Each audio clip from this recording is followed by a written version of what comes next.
Hare Krishna, Krishna Hare Hare, Hare Ram, Hare Ram.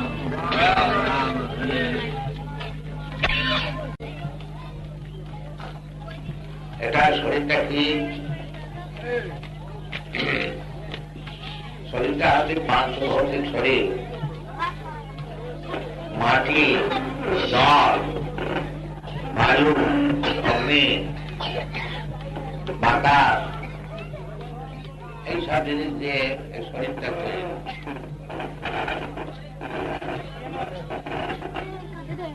যেমন আমরা নিঃশ্বাস ফেলি,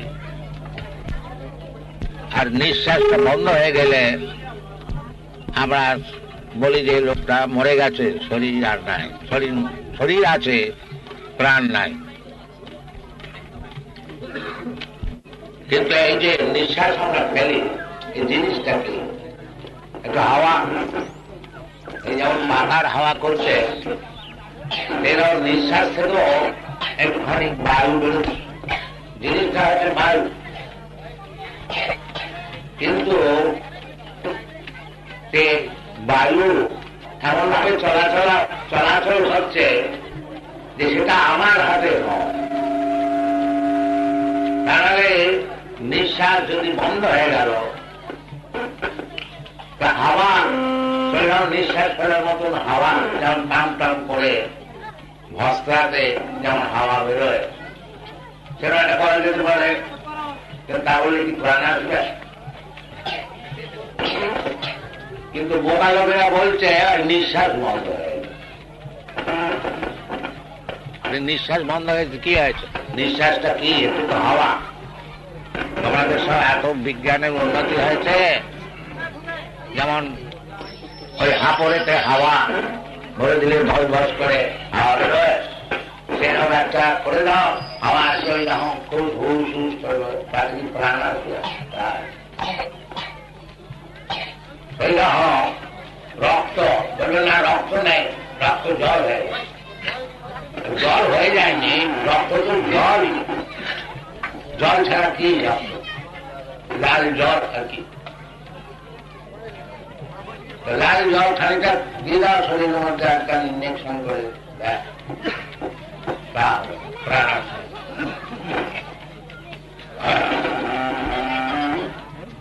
এরকম করে শরীরটাকে যদি অ্যানালাইজ করা যায়, বিশ্লেষণ করা যায়, তাহলে কি দেখা যাবে? ওই ক্ষিতি, আপ, তেজ, মরুদ, মম, মাটি, জল আর হাওয়া, অগ্নি।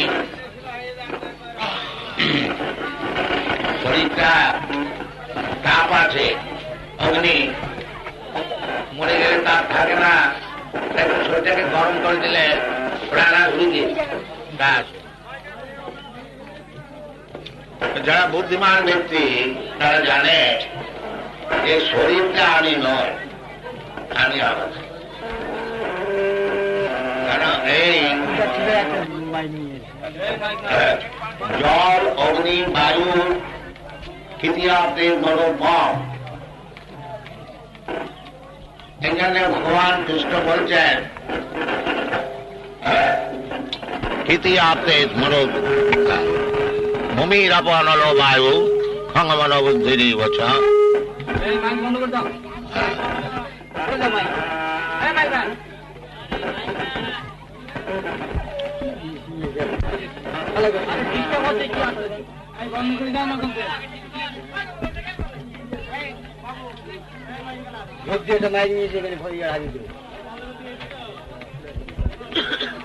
তাই ক্ষিতিয়া, তেজ, মরুদ, মম, মাটি, জল, অগ্নি, বায়ু, আকাশ, এই যে পঞ্চভূত আছে, এই পঞ্চভূতের যে শরীর, এই শরীরটা যদি ভালো করে দেখা যায়, এই পঞ্চভূতের একটা মিলিয়ে মিশিয়ে যে প্রাণ আসবে তা আসবে না।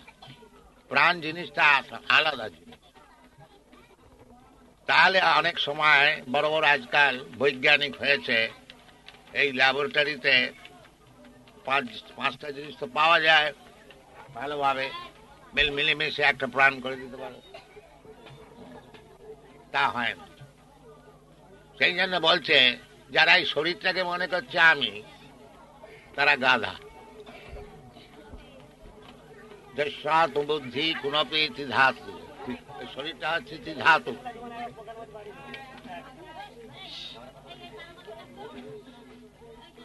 কফ পিত্ত বায়ু এর একটা থলে। এই থলেটাকে যারা মনে করছে আত্মবুদ্ধি, আত্মা মনে করছে, যস্যাতু বুদ্ধি কুণপি ধাতু, এবং সেই শরীর সম্পর্কতে যে সমস্ত জিনিস রয়েছে তাকে নিজের মনে করছে। সধিক কলত্রা দিশু ভৌমৈর্যধি, শরীরের সঙ্গে সম্পর্ক আছে, আমার স্ত্রীর সম্পর্ক আছে, আমার ছেলেপুলের সম্পর্ক আছে, কুটুম্বাদির সম্পর্ক আছে। এই শরীরের সম্পর্কেতে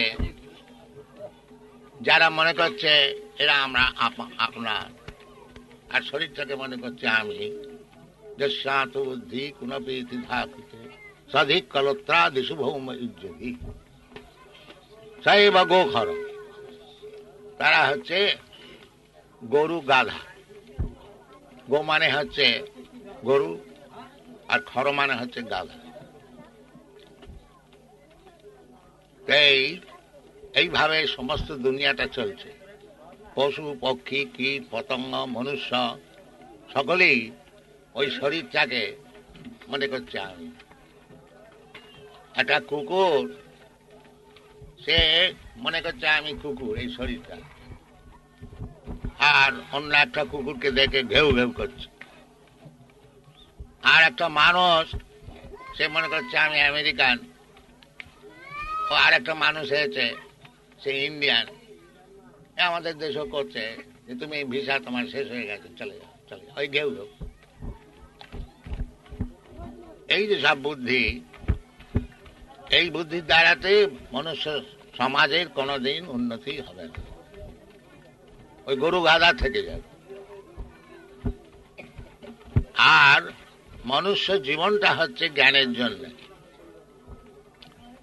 সেই জ্ঞানটা বাড়াতে বাড়াতে ব্রহ্মজ্ঞান পর্যন্ত যখন যাবে, তখন তার জীবন সফল। অর্থাৎ ব্রহ্ম জিজ্ঞাসা, জিজ্ঞাসা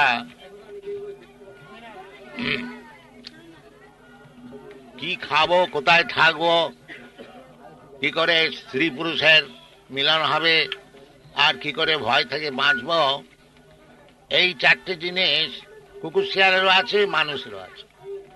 আহার ও নিদ্রা ভয় মৈথুনঞ্চ সামান্য মেধৎ পশুবি নারা। কি খাবো, কোথায় থাকবো, কি করে স্ত্রী পুরুষের সঙ্গ হবে, আর কি করে ভয় থেকে বাঁচবো, এই চারটে জিনিস কুকুর শিয়ালেরও আছে, মানুষেরও আছে, বাঘেরও আছে, সিংহেরও আছে, দেবতার আছে, সবার আছে।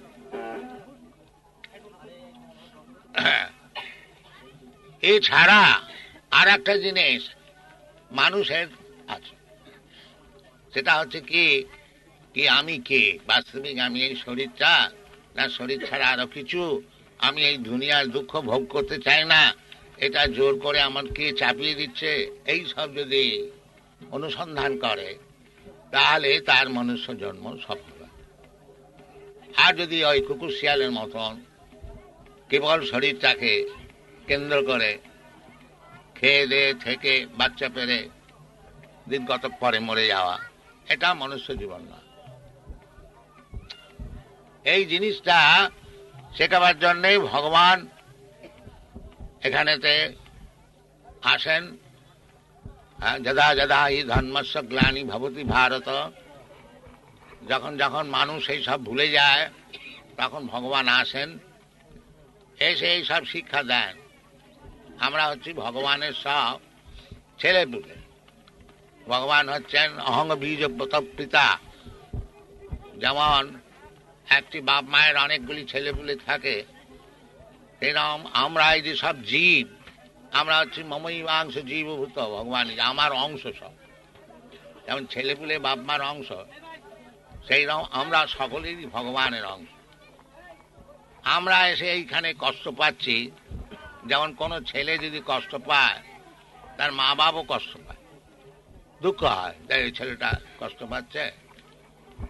সেই রকম আমরা যে এখানে কষ্ট পাচ্ছি, এটা আমরা যদিও কষ্টের নিবারণ করতে জানি না বা করবার চেষ্টা করছি না, ভগবানের ইচ্ছে যে কষ্টের হাত থেকে কি করে একে রক্ষা করি আর কি করে নিয়ে আসি আবার।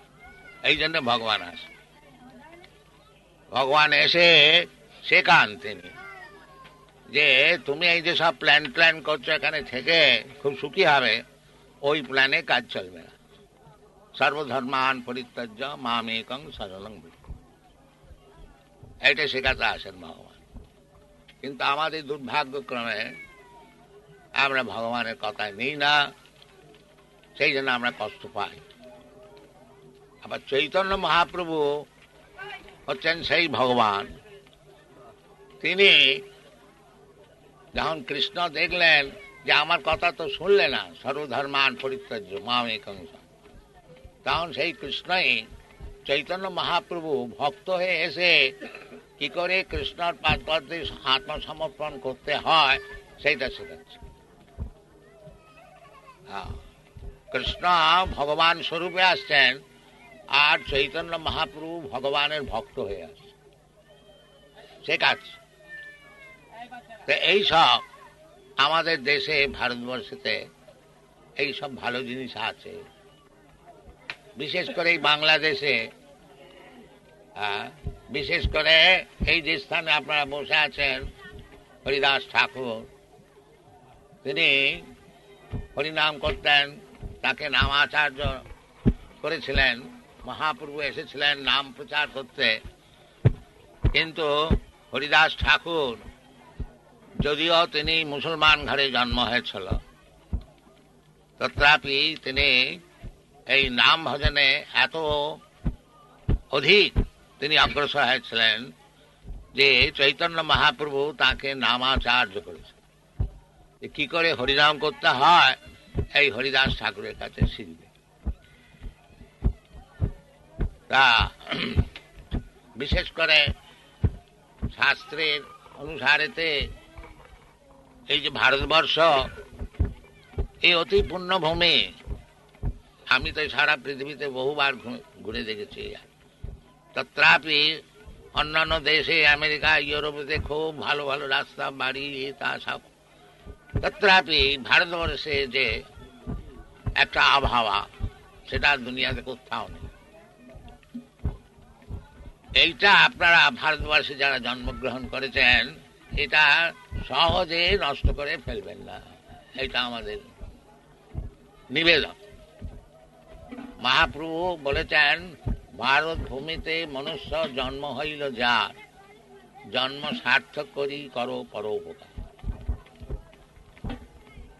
এই ভারতভূমির যারা জন্মগ্রহণ করেছে তারা এই ভগবান কৃষ্ণ যে কথা বলেছেন, চৈতন্য মহাপ্রভু যে কথা বলেছেন, সেই সব কথা ভালো করে বুঝে নিজের জীবন সার্থক করে যদি বাইরে প্রচার করে, যেমন আমি একলা করছি,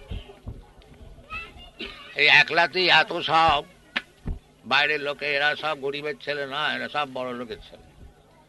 এরা পয়সার অভাবে আমার সঙ্গে আসেনি, আর আমাদের পয়সাই বা আছে কি, এরাই পয়সা টয়সা নিয়ে আসে।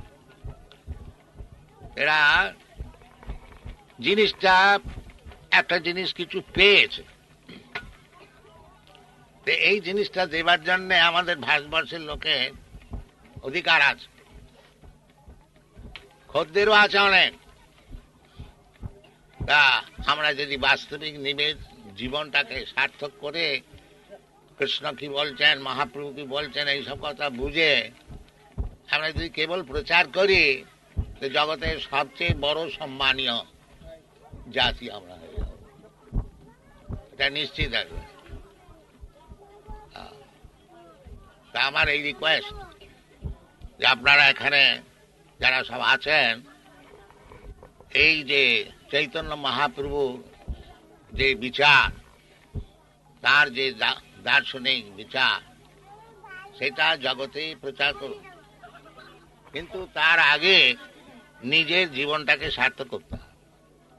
নিজে একটা বাজে লোক থেকে অন্যের উপকার করতে পারবেন না। নিজের জীবনটা, সেই জন্য চৈতন্য মহাপুরুষে জন্ম সার্থক করি। জন্ম সার্থক করি কি করে হবে না, এই ভারতবর্ষেতে যে সমস্ত নির্দেশ আছে, স্বয়ং ভগবান বলছেন, ব্যাসদেব বলছেন, নারদ বলছেন, বড় বড় আচার্য বলছেন, রামানুচার্য বলছেন, শঙ্করাচার্য বলছে, চৈতন্য মহাপুরুষ, সেই সব কথা আপনারা সব বুঝুন। বুঝলেই আমাদের জীবন সার্থক হবে। আর সেই সব কথা ছেড়ে দিয়ে আজে বাজে কথা, ভিক্ষা মাগে পরের কাছে, আপন ধন বিলায় দিয়ে ভিক্ষা মাগে পড়ে। নিজেদের যে সমস্ত বস্তু, আর আমাদের ওইরকম কোনো বিচার নাই, দেহাত্মবুদ্ধি। আমাদের যদি দেহাত্মবুদ্ধি থাকতো তাহলে এইসব আমেরিকানরা, আফ্রিকানরা, কানাডিয়ান এরা সব আমাদের সঙ্গে জয়েন করবে। আমাদের সব ইরানের মুসলমান সব আছে অনেক ভক্ত, পাকিস্তানেরও আছে সব। আমাদের ওইরকম বিচার নেই, কারণ পণ্ডিতা সমদর্শী, যারা পণ্ডিত হবে তাদের ওই রকম বিচার যে হিন্দু, মুসলমান, বাঙালি, খ্রিস্টান, এইসব বিচার। সে দেখবে যে আত্মা, আত্মা হচ্ছে ভগবানের অংশ। শরীরের একজন কেউ সাদা শার্ট পরেছে বলে আর একজন হলদে শার্ট পরেছে বলে মানুষ এতে তফাৎ হচ্ছে না, ওই শার্টেতে তফাৎ হচ্ছে। সেই রকম জীবাত্মা হচ্ছে ভগবানের অংশ। ভগবান যেমন সচ্চিদানন্দ বিগ্রহ, জীবাত্মা ছোট হতে পারে, সেও সচ্চিদানন্দ বিগ্রহ। কিন্তু এই কর্মানুসারেতে 84 লক্ষ জনিতে নানান রকম পোশাক পাল্টেছে। এটাকে পোশাক বলা হয়েছে শরীরটাকে। বাসাংসি জিন্নানি যথা বিহার। যেমন শার্ট কোট পুরনো হয়ে গেলে, ছিঁড়ে গেলে তাকে ফেলে দেওয়া হয়, আবার একটা নতুন শার্ট কোট পরা হয়। সেই রকম এই শরীরটা যখন বৃদ্ধ হচ্ছে আর চলবে, তখন এই শরীরটাকে ছেড়ে দিয়ে আবার একটা শরীর পাওয়া যায়। তথা দেহান্তর প্রাপ্তি ধীরস্তত্ব নময়্যতে। এইসব কথা বুঝতে হবে। এইসব কথা খুব মাথা ঠান্ডা করে এসব বুঝতে হবে। বুঝলে মনুষ্য জীবনটা সার্থক হবে। আর তা নাহলে কুকুর শিয়ালের মতন রয়ে গেলাম, ঘেউ ঘেউ করে দিন কতক পরে মরে গেলাম। এইরকম ভাবে জীবনের কোনো মূল্য নেই। আমাদের এই কৃষ্ণ কনসাসনেস মুভমেন্ট, এরা এখানকার যা কর্তৃপক্ষ আমাদের এই জায়গাটা দিতে চাচ্ছেন, অনেক জায়গা দিয়ে আমাদের সব দিতে চায়, কিন্তু আমাদের মুশকিল হয়েছে বিশেষ করে ভারতবর্ষেতে এই বাইরের লোক এনে প্রচার করতে হচ্ছে। আমাদের ছেলেরা কেউ আসছে, তারা আসছে না, তাহলে কি করে কাজ হবে দেশেতে? আমি কাহাতক বিলেত থেকে, আমেরিকা থেকে লোক এনে চালাবো। এই জন্য এখানে প্রচারটা হচ্ছে না। যদি আপনারা সব জয়েন করেন, বোঝেন, তাহলে এই ভারতবর্ষের চেহারা পাল্টে যাবে। Thank you very much. Hare Krishna.